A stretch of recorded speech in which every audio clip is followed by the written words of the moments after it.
ప్రాజెక్టుల పేరుతో పెద్దిరెడ్డి రామచంద్రారెడ్డి ప్రజాధనాన్ని కొల్లగొట్టారని రవాణా శాఖ మంత్రి రాంప్రసాద్ రెడ్డి తీవ్ర ఆగ్రహం వ్యక్తం చేశారు.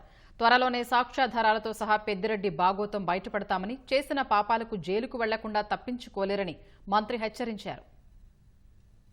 ఎవరైనా గాని ప్రజల యొక్క సొమ్ము తిన్నవాడైతే బాగుపడ్డు. మీరు చెప్పినట్టు గత 5 సంవత్సరాల్లో వైసీపీ ప్రభుత్వంలో ఈ రాష్ట్రాన్ని అతలాకుతలం చేసి ప్రజలను పీడించి డబ్బు తిన్న ఏ కుటుంబాలను వదిలే ప్రసక్తే లేదు. మేము ఒకటే చెప్తున్నాం, రాయలసీమ ప్రాంతంలో మైను, వైను, శాండ్ అలాగే ప్రజల యొక్క ప్రాణాలను బలిగొన్న ఫ్యామిలీ ఏదైనా ఉందంటే అది పెద్దిరెడ్డి రామచంద్రారెడ్డి కుటుంబం. కాబట్టి ధర్మస్థానాలు ఉన్నాయి, వాళ్ళను తప్పకుండా శిక్షించే విధంగా ఈ ప్రభుత్వం చర్యలు తీసుకుంటుంది. వాళ్ళు అన్నమయ్య జిల్లా కానివ్వండి, ఆఫ్రికా కానివ్వండి, ఎక్కడ కోట్లాది రూపాయలు సంపాదించుకొని కూడబెట్టుకున్నారో ఆ ధనాన్నంతా మళ్ళా ప్రజలకు పంచే విధంగా ఈ తెలుగుదేశం ప్రభుత్వం ముందుకెళ్తుంది. పెద్దిరెడ్డి రామచంద్రారెడ్డి స్వతహాగా ఆయన కాంట్రాక్టరు, వాళ్ళకు తెలుసు డబ్బు ఎక్కడి నుంచి వస్తుందో.